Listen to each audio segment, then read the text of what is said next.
ओम शांति, ओम शांति, ओम शांति। प्रजापिता ब्रह्मा कुमारी विश्वविद्यालय के प्रांगण में कल हम सभी संतों का आगमन हुआ और जिस तरह से यहाँ पर मेजबानी की गई और मेजबान का रोल प्ले किया गया, उससे विशेष रूप से मैं बहुत ही अभिभूत हूँ। और सेवा का जो हमारा ब्रह्म कुमारी विश्वविद्यालय का जो प्रकल्प है, और गीता में भी भगवान ने बार बार यही कहा है कि सेवा और समर्पण की बात आई है, और सेवा वही व्यक्ति कर पाएगा जिसमें समर्पण की भावना सर्वोपरि होगी। मेरे साथ में 3 भाई हैं जो हरिद्वार से ही हैं। सभी का यहाँ पर बात करने का आप एक तरीका देखिए, कितना सहज भाव है। और विशेष रूप से ब्रह्म कुमारीज के जितने भी सेंटर हैं, आप जिन भी सेंटरों में जाएंगे, सब में वही सादगी, स्वच्छता, सुचिता, शालीनता आपको प्राप्त होगी। और इस ईश्वरीय विश्वविद्यालय से जो भी जुड़े हुए हैं, आप एक बार उनके अगर चेहरे को देखेंगे तो अपूर्व शांति का अनुभव तो वैसे ही होता है। और ये मैं अपनी आत्मा की गहराइयों से कह रहा हूं कि जिस तरह से यहाँ पर मेजबानी की गई और जिस पवित्रता और शुचिता को यहाँ पर रखा गया है, क्योंकि योग दर्शन में भी एक विषय है कि जहाँ पे शुचिता और पवित्रता होगी, वहीं पर व्यक्ति को जो है ध्यान इत्यादि अपना साधन प्राणायाम होना चाहिए। वर्ष 1936 में ब्रह्मा बाबा द्वारा इस ईश्वरीय विश्वविद्यालय की स्थापना की गई। और जैसा कि स्वामी विवेकानंद, श्री अरविंद ने अपने कालखंड में ही कहा था कि 21वीं सदी जो है वो भारत की सदी होगी। भारत पुनः जागृत होगा और भारत पुनः उठ खड़ा होगा और विश्व का मार्गदर्शन करेगा आध्यात्मिक तत्वों से। तो इसी के निमित्त ब्रह्मा बाबा का आविर्भाव हुआ। और मुझे तो पूर्ण विश्वास है, अभी हम 21वीं सदी में प्रवेश कर चुके हैं, कि ब्रह्म कुमारी विश्वविद्यालय से के द्वारा भारत को विश्व गुरु बनाने का जो नेतृत्व होगा वो ब्रह्म कुमारी विश्वविद्यालय का होगा।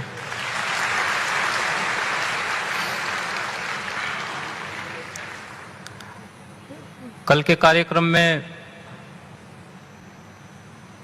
अन्य राज्यपाल महोदय को भी सुनने को मिला, अन्य दादियों को भी सुनने को मिला। तो उन सभी का कल के कार्यक्रम में जो सम्मिलित थे महानुभाव, उनका भी मैं हृदय की गहराइयों से अनुभव करता हूं कि उन्होंने हम सबका मार्गदर्शन किया अपने प्रेरणा स्रोतों के द्वारा। ब्रह्म कुमारी विश्वविद्यालय के 137 देशों में लगभग, जैसा कि मुझे बताया गया है, कि 10,000 से ज्यादा केंद्र संचालित है। तो मुझे तो पूर्ण विश्वास है कि उन 10,000 केंद्रों से कितने लोग आध्यात्मिक लाभ उठाते होंगे और अपना सर्वांगीण विकास करते होंगे और आत्मिक पथ पर चलते होंगे। तो इसके लिए भी विशेष रूप से ब्रह्मा दादा को, जो अभी दीदी यहाँ की संचालिका हैं, जो यहाँ का मैनेजमेंट देखते हैं, और सभी ब्रह्म कुमारी इस ब्रह्म कुमार को मैं हृदय से पुनः पुनः धन्यवाद करता हूँ। और अपनी जानकारी के अनुसार, जहाँ तक मैं जानता हूँ, एज पर माई नॉलेज, कि जितनी भी हमारी आध्यात्मिक धार्मिक जो भी संस्थाएं हैं और जो विश्व भर में कार्य कर रही हैं, ब्रह्म कुमारी विश्वविद्यालय एक ऐसी संस्था है कि जिसमें महिलाओं को प्राथमिकता है, बहनों को प्राथमिकता है, और वो इस संस्था का नेतृत्व करती है। ये हमारी संस्कृति की महानता है। और हमारी उपासना पद्धति में एक मंत्र आता है, सर्वमंगल मांगल्ये शिवे सर्वार्थ साधिके शरण्ये त्र्यंबके गौरी नारायणी नमस्तुते जयंती मंगला काली भद्रकाली कपालिनी। तो उसी मंत्र के साथ मैं सभी बहनों को प्रणाम करता हूं, उनका आभार व्यक्त करता हूं कि जिस तरह से उन्होंने भारतीय संस्कृति की पताका को विश्व में फहराया है और आगे भी विश्व गुरु के पद पर जो आपका योगदान रहेगा वो अमूल्य रहेगा, क्योंकि आप संतानें ब्रह्मा कुमार बाबा की हैं और ब्रह्मा कुमार बाबा की जो संतानें हैं वो सामान्य नहीं हो सकती, वो विशेष आत्मा है और वो विशेष आत्मा इस धरती पर विशेष कार्य के लिए उन्होंने जन्म लिया है।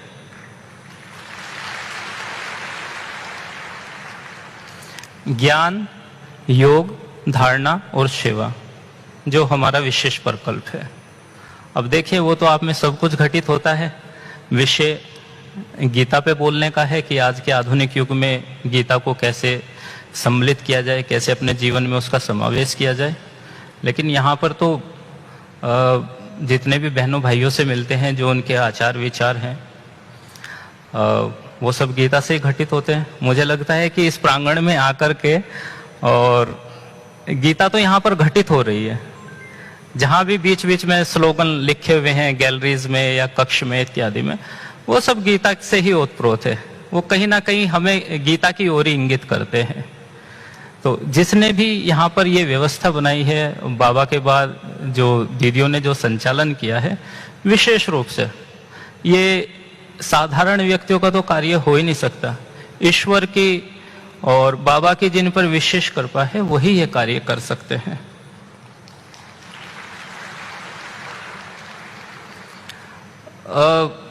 मध्यकालीन भारत में एक काल ऐसा आया कि जिसमें नारी शक्ति को पूजा पद्धति या अन्य कार्यों से थोड़ा वंचित रखा गया। अब मुझे उसकी जानकारी नहीं है कि उसका उद्गम कहाँ से हुआ, कहाँ से वो शुरू हुआ, लेकिन ब्रह्म कुमारी विश्वविद्यालय ने इस चीज को साबित किया है कि नारी के बिना कोई भी कार्य संभव नहीं है। क्या माता और बहन के बिना मनुष्य जीवन की परिकल्पना की जा सकती है? हमारी सबसे पहली गुरु तो माता ही है। सभी शास्त्रों ने इसकी घोषणा की है।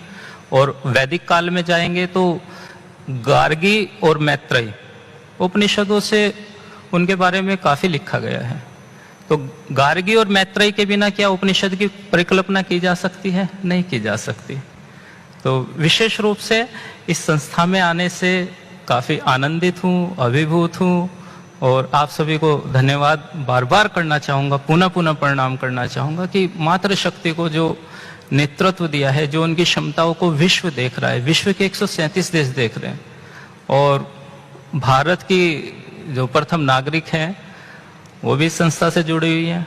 उनके जीवन के बारे में तो आप सब जानते ही हैं कि उनका जीवन कैसा रहा, कितने अवसाद में वो चले गए और नियति ऐसी थी कि सामान्य व्यक्ति तो उन चीजों को सामना कर भी नहीं पाएगा। लेकिन ब्रह्म कुमारी विश्वविद्यालय से जुड़ने से अब उनके जीवन में जिस तरह से मैंने उनका एक लेख पढ़ा था एक मैगजीन में, और विशेष रूप से जो भी उस लेख को पढ़ेगा तो स्वाभाविक रूप से जिसने इस विश्वविद्यालय के बारे में ना सुना हो वो सुनकर के यहाँ पर जरूर आएगा।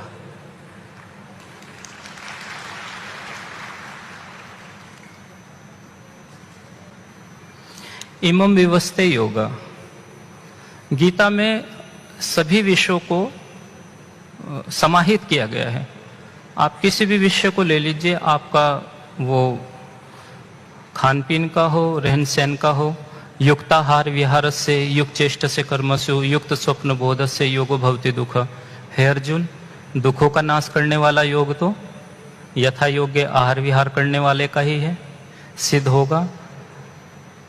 यथा योग्य जागने और सोने वाले का होगा। बिल्कुल जाग करके भी ये योग जो है नहीं प्राप्त किया जा सकता और बिल्कुल सो करके भी नहीं किया जा सकता। जिसका जीवन अनियमित है, असंतुलित है, वो भी उसको प्राप्त नहीं कर सकता। तो मध्यम मार्ग जो हमारे यहाँ से चलाया गया है, राजयोग का मार्ग, उसको समाहित करके उसको आत्मसात करके ही प्राप्त किया जा सकता है। कई बार प्रश्न आता है कि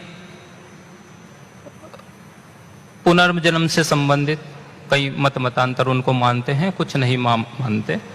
तो इम विवस्ते योगम, भगवान ने कहा है अर्जुन को कि हे अर्जुन, तेरे और मेरे तो जन्म बहुत हैं, लेकिन तू नहीं जानता उसको। ये सबसे पहले योग मैंने सूर्य को कहा और सूर्य ने अपने पुत्र व्यवस्थ मनु को कहा, मनु ने अपने पुत्र इक्ष्वाकु को कहा, और फिर यह परंपरा से राजऋषियों को प्राप्त हुआ। तो इससे ये प्रमाण मिलता है कि हमारे भी बहुत सारे जन्म हैं।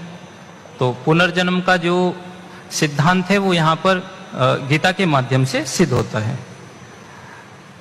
आज के समय में विशेषकर जो मुगल कालीन समय रहा है, वहाँ से हमारे समाज में एक बहुत ही निकृष्ट जो एक परंपरा चली, और उसको अभी भी कुछ लोग उसका अभी भी अवलोकन करते हैं। लेकिन जो योग से जुड़े हुए हैं, आध्यात्म के पथिक हैं, वो उस चीज का खंडन करते हैं। जैसे चातुर्वर्ण्य मया सृष्ट गुण कर्म विभागवश, भगवान ने चातुर्वर्ण की व्यवस्था की है। किसी भी ग्रंथ में जाति को महत्व नहीं दिया गया है, ना जाति का वर्णन किया गया है। कर्म के अनुसार जो है, कर्म के अनुसार चातुर्वर्ण की व्यवस्था रखी गई है, वो भी कर्म के अनुसार है। तो इससे खंडन किया जा सकता है कि जाति व्यवस्था हमारी संस्कृति की नहीं है, ये तो बीच में मुगल कालीन में किसी तरह से हमारे पे ये व्यवस्था थोपी गई। अर्जुन बार बार संशयित होकर के भगवान से प्रश्न करते हैं, और जो गीता का ज्ञान है वो मात्र ना अर्जुन के होकर के, वो सभी प्राणी मात्र के लिए है, क्योंकि हम सबको उसी परम सत्ता की प्राप्ति करनी है, उसी ब्रह्मा बाबा की तरफ जाना है, और उन्हीं के चरणों का हमें आश्रय लेना है। अर्जुन भगवान वासुदेव को कह रहे हैं कि हे कृष्ण, आप जो है सन्यास की बात करते हैं और मुझे घोर कर्म में लगाना चाहते हैं। तो तब भगवान यहाँ पर सन्यास की और कर्म की व्याख्या करते हैं कि कर्म फल का त्याग करके, जो कर्म फल का त्यागी है, जो फल में आसक्त नहीं है, वही सन्यासी है। अर्थात जिस तरह से ब्रह्म कुमारी विश्वविद्यालय में सभी बहनें, सभी भाई निष्काम भाव से सेवा कर रहे हैं, वो भी सन्यासी हैं। वस्त्रों को पहनने से या किसी परंपरा से जुड़ने से सन्यासी नहीं कहा जा सकता, उसके कर्मों का अवलोकन करना होगा। जो फलों में आसक्त है, कर्म फल में आसक्त है, उसका अनुसरण करता है, वो कदापि सन्यासी नहीं हो सकता। और वो किसी भी कार्य क्षेत्र में हो, वो कहीं पर भी अपना बिजनेस करता हो या अपना नौकरी करता हो, ईश्वर का ध्यान करते हुए जो कर्म करेगा और कर्म फल में आसक्त नहीं होगा, वही त्यागी है, वही सन्यासी है, वही परमात्मा की प्राप्ति कर सकता है। और ईश्वर प्राप्ति का जो माध्यम है वो एक दृष्टांत के माध्यम से मैं कहना चाहूंगा। एक बार एक राजा को कोई संतान नहीं थी, तो राजा वृद्ध हो चले थे। तो अभी राजा को अपना उत्तराधिकारी की चिंता सताने लगी। तो राजा ने अपने मंत्रीगणों से यह मंत्रणा की कि उत्तराधिकारी का जो चयन है वो किस प्रकार किया जाए। तो मंत्रिमंडल की सहमति से राजा को कहा गया कि कोई अनासक्त भाव वाला, सेवा भाव वाला ही राज्य का उत्तराधिकारी होना चाहिए, क्योंकि जिसमें सेवा भाव सर्वोपरि होगा और जो भौतिक जगत के प्रति अनासक्त होगा, वही राज्य का अच्छे से संचालन कर पाएगा। तो नियमित कार्यक्रम के तहत कार्यक्रम की जो है योजना और रूपरेखा तैयार की गई। उसमें राज्य में उद्घोषणा की गई कि राज्य के बीच में एक मेले का आयोजन होगा और उसमें राज्य के उत्तराधिकारी का चयन होगा और मेले की जो शर्त है या प्रदर्शनी की जो शर्त है वो ये है कि वहां पर एक समय निर्धारित किया गया है, आप कुछ भी सामान उस मेले से लेंगे वो आपको फ्री मिलेगा। तो उस मेले की जो परिकल्पना थी और जिस तरह से उसको बनाया गया था, उसमें सभी वर्गों का ध्यान रखा गया था। महिला वर्ग का भी, महिला वर्ग के लिए विशेष दुकानें लगाई गई, गहनों की, बर्तनों की, वस्त्रों की, अन्य अन्य प्रकार की। पुरुषों के लिए जो तामस प्रवृत्ति के हैं या उच्च राजस प्रवृत्ति के हैं, उनके लिए मदिरापान, जुआ इत्यादि की। जो थोड़ा राजसिक और सात्विक प्रवृत्ति के हैं, उनके लिए थोड़ा खान पान की, विशेष रूप से किताब की, अन्य अन्य की। बच्चों के लिए खेल खिलौनों की, सबकी लगाई गई। लेकिन एक समय निश्चित उसमें किया गया कि राज्य का उत्तराधिकारी उसी को घोषित किया जाएगा जो इस मेले के अंदर राजा को ढूंढ पाएगा। निर्धारित समय पे यह कार्यक्रम शुरू हुआ। सबके मन में ये बात थी कि भाई जब एक समय निर्धारित किया गया और सब चीजें फ्री में मिल रही हैं, तो पहले जो है वो चीजें ले लेते हैं और उसके बाद जो है राजा को ढूंढ लेंगे, राजा तो मिल ही जाएंगे। तो महिलाएं जो हैं वो आभूषणों में आसक्त थी, तो वो आभूषण देखने लगी, आभूषण लेने लगे। बच्चे खेल खिलौनों से खेलने लगे, खान पीन करने लगे। और पुरुष वर्ग जो है, जिसमें उनकी आसक्ति या प्रवृत्ति बहुला राजसिक और तामसिक प्रवृत्ति की होती है, वो उसमें हो गए। समय निकल गया और जो समय निर्धारित था वो समय समाप्त हुआ। तो राजा उसी मेले में एक कोने में चुपचाप बैठे हुए थे, अकेले। तो समय निकल गया, घोषणा की गई कि समय समाप्त हो गया है और किसी ने भी राजा को ढूंढने में सबकी असमर्थता रही। तो कहने का तात्पर्य इस कहानी का ये था, जो इसका मर्म था, कि ईश्वर ने अपने इस जगत की रचना की और नाना प्रकार का जो भौतिक जगत में हमारे लिए जो संसाधन है और जो सुविधाएं हम देख रहे हैं, हम जीवन भर उन्हीं में फंसे रह गए। और ईश्वर जो है हमारी प्रतीक्षा कर रहा है कि कब मेरा पुत्र मेरे पास आएगा। लेकिन हम क्या है कि भोग विलास में और अपने इत्यादि इत्यादि कार्यक्रमों में पूरा जीवन ऐसे निकाल देते हैं। तो भौतिक संसाधनों की उपेक्षा कर करके और ईश्वरीय साधन की अपेक्षा करके और उस मार्ग का अनुसरण करते हुए हम चलेंगे तो निश्चित रूप से और बाबा के बताए हुए मार्ग के हम उच्चतम शिखर को प्राप्त होंगे। क्योंकि अभी दादी जी भी यहाँ से जो बातें कह रही थी वो भी सब गीता के ही निमित्त थी। और यहाँ से तो मंच से या कहीं से भी जितने भी ब्रह्म कुमार हैं, जितनी भी ब्रह्म कुमारी बहनें हैं, जिनको भी सुना जाए तो सुनने से अच्छा लगता है, क्योंकि उनमें वो घटित होता है। कई बार विषय आता है कि स्वामी जी हमें ध्यान करना सिखाइए, कैसे ध्यान किया जाए। तो मैं तो उनको एक ही चीज बोलता हूँ कि ध्यान किया नहीं जाता, ध्यान तो घटित होता है।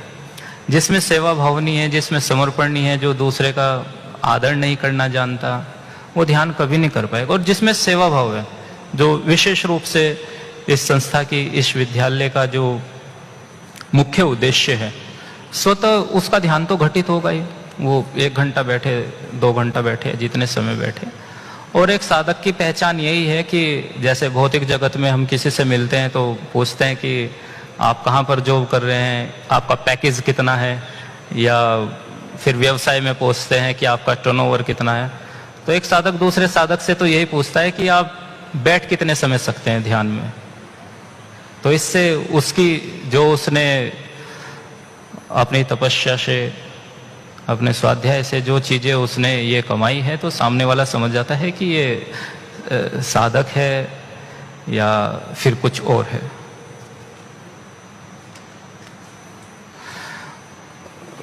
प्राय ध्यान को करने में अलग अलग प्रकार का जो है हमें विकल्प दिए गए हैं। तो गीता में भी ये कहा गया है कि जिसका मन अपने वश में है और वही ध्यान करने में का अधिकारी है।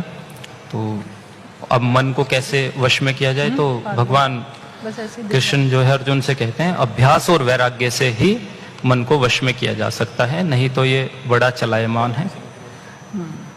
समय की तो आज के कार्यक्रम को देखते हुए और यहाँ की भव्यता और दिव्यता को देखते हुए और जो यहाँ का एक विषय रखा गया है और आज की यूथ को जिसकी विशेष रूप से आवश्यकता है, उसको मद्देनजर रखते हुए, और समय भी हो गया है, तो ब्रह्म कुमारी इस परिवार का मैं अपने हृदय की गहराइयों से बार बार उनका हार्दिक अभिनंदन और स्वागत करता हूं कि उन्होंने इतनी अच्छी व्यवस्था, और डायमंड हॉल में तो मुझे बताया गया है कि 25,000 लोग के आसपास बैठ सकते हैं, इतनी उत्तम व्यवस्था।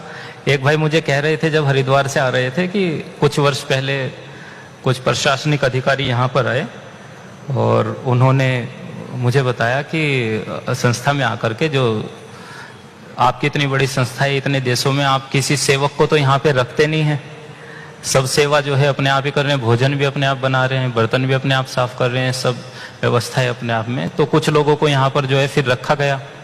तो देखिए इतनी बड़ी व्यवस्था में किसी भी सेवक को ना रखा गया बाहर से जो वेतनमान थे, तो आप सबके अंदर कितना सेवा भाव होगा, कितनी बड़ी शिक्षा होगी ब्रह्म कुमार जी की, बाबा जी की कितनी बड़ी सेवा होगी।